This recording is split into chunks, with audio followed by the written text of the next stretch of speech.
Hello, this is Dr. Kalyani from kalyannihomeopathyholistics, and today I'm going to give you tips for better sleep. First is stick to a sleep schedule. Go to bed and get up at same time every day, including weekends. Being consistent in these timings, it reinforces your body's sleep-wake cycle. The second is pay attention to what you eat and drink. Don't go to bed hungry or stuffed. In particular, avoid heavy or large meals within a couple of hours of bedtime.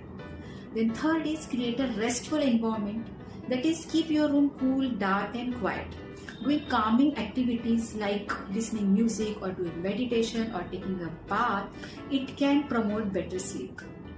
Then limit your bedtime naps. Long daytime naps can interfere with nighttime sleep. So limit naps to no more than 1 hour or avoid napping late in the day. Then important is include physical activity in your daily routine. Regular physical activity can promote better sleep. However, avoid being active too close to the bedtime. Then important is manage your worries. Try to resolve whatever your worries, your thoughts, your concerns before bedtime. Jot down what's on your mind and then set it aside for tomorrow. So this was